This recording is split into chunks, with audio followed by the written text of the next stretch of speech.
Hello, everyone. Welcome to Griffith Observatory's Venus-Jupiter conjunction broadcast. I'm Dr. David Reitzel, and with me today is Patrick So as well. Greetings, everyone. And we are not coming to you from the roof of Griffith Observatory, believe it or not. We are coming to you from, well, it's the historic level of Griffith Observatory. We're right next to our coelostat.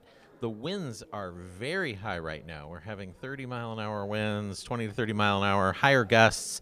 So we're working on getting a telescope into a protected location for you. And we're going to try and show you this conjunction. But right now we've got a beautiful shot of downtown LA, and we're going to give this a go. But Patrick, first of all, has a little PowerPoint to show you what tonight is all about and what we're going to expect. So, Patrick, let's take a look. Okay, well, it's just after 6:10, and there's still twilight. But the two brightest planets in the night sky, Jupiter and Venus, are side by side. If you have a clear sky, and you can actually go out and see this yourself. This is an amazing sight. The two planets are separated just by one moon's diameter. That's the closest it will get tonight. So a planetary conjunction is happening right now here in Los Angeles at just after 6 o'clock. Now, I'm just going to go back to a few weeks back to show you how all this actually happened and how we reached this point today. So we'll just wind back our time here to February 21st last month, and at 6:30 p.m. We saw the two planets. You can see in this graphic here. This is not a real picture, computer graphic generated image showing Jupiter, which is just above Venus, and then there's the thin crescent moon. It's actually a 2-day-old waxing crescent moon. If you were out that evening, this would have been a beautiful sight. The next day, because the moon moves roughly about 12 degrees per day, the moon moved just right next to Jupiter, and they were very close together, roughly about half a degree from Jupiter, the moon, and Jupiter. I was able to go out that evening and take this incredible picture showing the moon and Jupiter and Venus right below it. This is all taken from a Griffith Observatory. So, Patrick, you didn't simulate this. You've been known to simulate views like this before. Yeah, this one it takes a lot more to simulate, but this is a picture I took. I braved the cold because we were actually in between storms. We've been having a lot of winter storms recently, so it's been really cold out there, but cold and clear with a beautiful sight on that evening. I was able to get this nice image. Now, Venus, the faster moving planet of the two, because Jupiter is much farther away, continued to move towards Jupiter. And so by the 28th, Venus was separated from Jupiter just by 1 degree, so they were close. Don't think we were able to get this view from Southern California because we were experiencing a lot of wintry weather and storms, but this is what we would have seen if the sky was clear. And so that takes us up to tonight, where the two are now side by side and are visible. So if you have a clear sky, look to the west, and you should be able to see as soon as the sky is dark enough, you can see Jupiter and Venus together. Now they look like they're together. They look together in the sky, and they look like they're about to crash into each other. But that's not the case. In fact, these two planets are line. This is a line of sight view that we're seeing from Earth. And what's really happening is you can actually see from this diagram. Here we show a view looking down at the orbits of the planets from the solar system. And I have two red lines projected from Earth, so line of sight, one going to Jupiter and one going to Venus. And you can see the angle between the two red lines is very, very narrow. In fact, the angle subtended by these two lines is the same angle the two planets are separated in the night sky, in the evening sky tonight, which is just about 1 moon's diameter. And this is just a line of sight view, and so when you look at these two objects, they look like the next to each other, but actually Jupiter is 4 times farther away than Venus is from the Earth. So that's Venus currently from the Earth is 1.4 astronomical units, and 1 astronomical unit is 93 million miles, and Jupiter is 5.8 astronomical units away from the Earth tonight. We hope if we can get a view of this, this is what it should look like through a telescope with a wide angle view. On the left, we can see Jupiter and its moons there, or indicated by the names, the Galilean moons, and then Venus to the right. And we hope to bring you this image through our telescope on the roof, which is separated in a sheltered place. Now, what happens after this close conjunction tonight? Well, after this, the Venus begins to move away from Jupiter, moving away roughly about 1 degree per day. So by the 5th of March, Venus will be about 4 degrees away from Jupiter in this diagram. So that's what is in store tonight, and I believe that we have an image from our telescope that we can go to. And there it is. So I'm seeing... Venus is on our left in Venus this is on image, the and left. Jupiter is on the right. So we have some flipping that's going on in our telescopic image. But this is a telescope we don't usually use to stream for you. Again, this is the one that we have in our solar telescope dome, and we've had to improvise due to these high winds. I'm surprised we're seeing a picture at all. But indeed, that is Venus, and Venus is in a gibbous phase right now. So it's a little bit more than half completely lit. And Jupiter, of course, is off to the right, and you can see some color to Jupiter, and Venus is whiter due to those bright white clouds that reflect so much sunlight off the upper layers of Venus. Yeah, Jupiter's more clouds are of a color more like a peach type of color to it. And you can see the distinct difference between the colors of the planets as they're side by side for comparison. Yeah. And like Patrick was saying, Jupiter's about 5 times further away. Venus is somewhere around 120 million miles from us, give or take. That's a quick calculation I did in my head. And Jupiter is something like, over 5 million miles away because it's 5 times further. So even though they look, Jupiter looks almost the same size as Venus, it only looks that way because it is so much larger. It's about 10 times larger in diameter than Venus is. So, Venus is a much smaller planet than our biggest gas giant, our Jovian Jupiter in our solar system. Now, I'm not seeing any moons at the moment. Is that only because our exposure isn't long enough to pick them up? That may be the case, and also the sky is still not dark enough to make the exposure adjustment. Yeah, it'll continue to get a little darker as things go along, but again, it's rather remarkable that we were able to bring you this image. You don't know what kind of scrambling our techs have had to do on our telescope demonstrators. It's been some really fantastic work by the team to get this image for you tonight.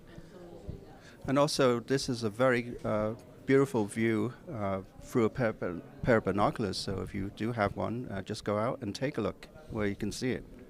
Yeah, if you have a cell phone, I recommend propping it up against something and setting it for an exposure and seeing if you can zoom in and separate the two objects. You should be able to, being a moon diameter apart. You ought to be able to get a decent picture. And of course, in the background, you're going to hear announcements because we are coming to you live from the historic level of Griffith Observatory. So you're hearing information being provided for our guests that are here to visit the observatory, and just bear with us.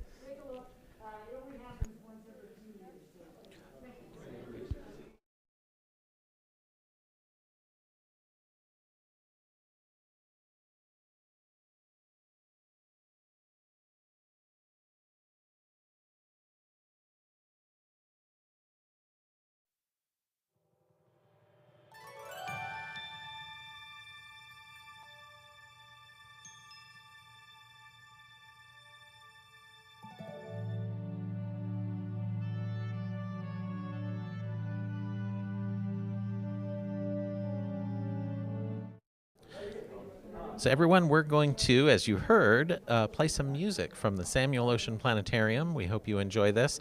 We'll come back and let folks know that have just joined what we're seeing and fill you in about our progress here to keep improving this image. But we hope you enjoy this image of the Venus-Jupiter conjunction live from Griffith Observatory, and enjoy the music as well.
Hi, everyone.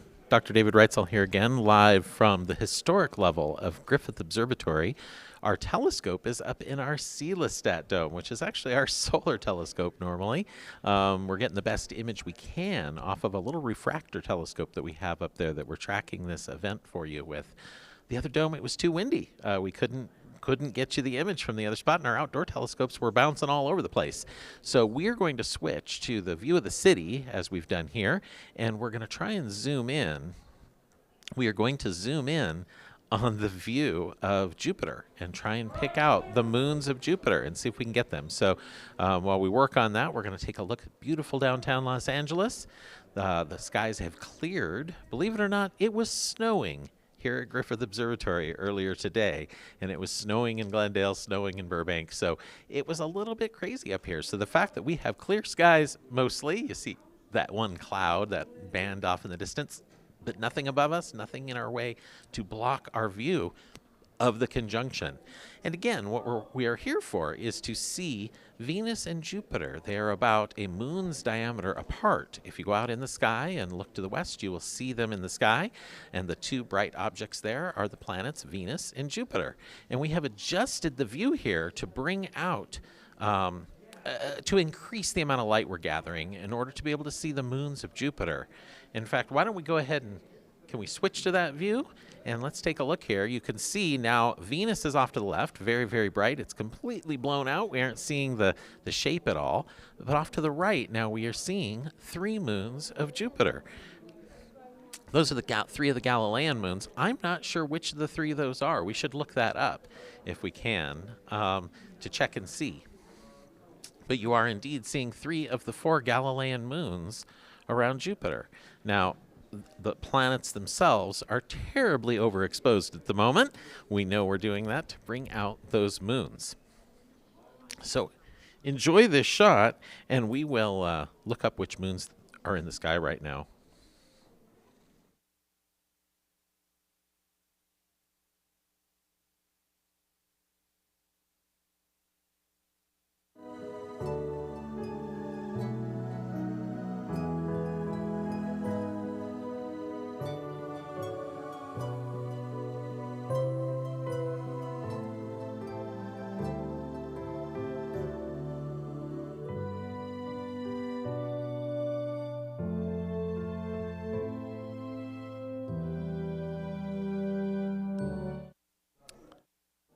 All right, folks, we went back to Patrick's PowerPoint, of course, and actually 4 of the Galilean moons would be visible, but we have lost Europa in the glare of Jupiter. So the first moon you're seeing going upwards is Io, the most volcanic object in the solar system. It is an incredibly volcano-filled world with sulfur-filled volcanoes. And then Matthew just took away my cheat sheet that was telling me which moons were which.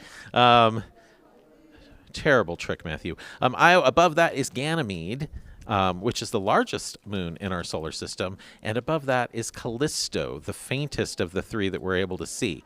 So we've lost Europa in the glare, but we are seeing 3 of the 4 Galilean moons, which is quite exciting. And like I was saying, Io is the most volcanic world in the entire solar system. It's just crazy. It's constantly erupting.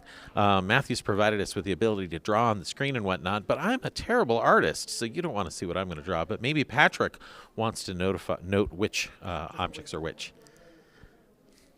Well, it has the ability to draw too, I think. He was saying he got me the laser pointer ready, but alas, in any case, that is what we are seeing is Venus on our left-hand side, Jupiter on our right, and 2 of the moons at the moment.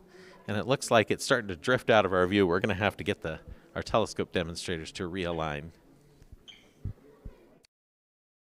a while, folks, enjoy our music from our Samuel Ocean Planetarium and the programs that we show in our wonderful, wonderful Samuel Ocean Planetarium. Enjoy.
Well, thank you for joining us for our live broadcast of the conjunction between Venus and Jupiter. As you can see on the screen, the brighter planet, the brilliant planet Venus, is on the left-hand side, kind of shimmering there. And on the right-hand side of your screen is the planet Jupiter. And some of you have asked, what are those little dots just above Jupiter? Those are actually the moons of Jupiter, the so-called Galilean moons, which were discovered by Galileo Galilei back in 1610 through his crude telescope. At the time, he was able to see these little dots there. So these are the Galilean moons, and they're fairly large. And the names of these moons, the one that's closest to Jupiter is Europa, which is an icy moon. And let me get my laser pointer. There we go. There we go. Oops. Okay, so we have Europa. And the next moon up. Oh, is it? Okay. Oh, Europa is very close to Jupiter. So this next moon is Io, which is the most volcanically active moon in the solar system. The next one above that is Ganymede, the largest moon in our solar system. It's even bigger than the planet Mercury or the dwarf planet Pluto. And then we have Callisto, the farthest of the Galilean moons, a moon covered in ice, kind of similar to Europa, but with darkish material. So those are the moons, in case you're wondering. So please enjoy the view here of our continuing broadcast of the conjunction of Venus and Jupiter.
Hello, everyone. Dr. David Reitzel here with Patrick So, and we're coming to you live from the historic level of Griffith Observatory. You've been looking at a live telescope image of the Venus-Jupiter conjunction. Venus is changing colors like crazy right now. That's due to the atmosphere. It's twinkling like a star, essentially, and that's showing you how high the winds have gotten. We've been overexposing this image just a little bit to bring out the moons of Jupiter, which are over on the right-hand side, and you can still see Io, Ganymede, and Callisto in the image. So pretty exciting. In fact, I think we're seeing Europa close to Jupiter as well now. But we're starting to lose our ability to keep this image. The winds are gusting, things are getting crazy up there, so we are getting ready to shut down the stream for the night. Yeah. And overall, it was a successful night, and our two brave telescope demonstrators were up there by the telescope who are bringing these images to you, but they are really being buffeted by the wind tonight. Yeah, the winds are, we're probably having 40, 50 mile an hour gusts. Steady winds are lower than that. So we're very pleased with our staff tonight. They've done a wonderful job quickly setting up and being flexible to bring these images to you tonight. So we're quite thrilled with what we were able to do. So thank you so much for joining us. We really appreciate it. Now, we do have some events coming up in the near future this month. We have our All Space Considered live program that we have been streaming over YouTube. Now, it used to be on the first Friday, but we have changed to the third Thursday. So our first third Thursday event will be March 16th. So you can tune in right here on this YouTube channel, and of course we'll have a different event for it, but you can tune in and watch it. If you happen to be in Los Angeles, though, you can come to Griffith Observatory and see the program live in the Leonard Nimoy Event Horizon. We are returning to the theater live, and if you'd like to join us, you'll be able to come up on March 16th and join us live. Of course, it's first come, first serve, and parking can be an issue, so make sure you give yourself plenty of time to come up here. But that's not our only event. Patrick, what else do we have going on? Yeah, so on March 20th, we have the Vernal Equinox event, which we stream once a year. And this is, of course, the first day of spring, so we'll bring you a live broadcast of the sun at local noon as it crosses the meridian, and also show you our Gottlieb transit corridor, the instrument that will actually light up at local noon at that point and show you exactly where the sun is in the sky along its annual path called the ecliptic. And then following that, in the evening, Dr. David Reitzel will do a presentation of the equinox sunset, and that will be followed by a brief observation night where we'll scan the skies for interesting objects and stream those to you. Yeah, conditions allowing, of course, as always. We can't be sure what the clouds will be doing, or rain, or even snow. We had some snow here in Los Angeles today, as crazy as that is. But things cleared up. We have this beautiful view we were able to bring you tonight. You can see downtown LA right now. Actually, can we switch to the picture of downtown LA to close out our evening? There's our beautiful shot of downtown. You can see how clear the skies are. It's cleared up beautifully, and we're supposed to have clear skies for the next few days here in LA. So yeah, finally a break from the winter weather. Yeah.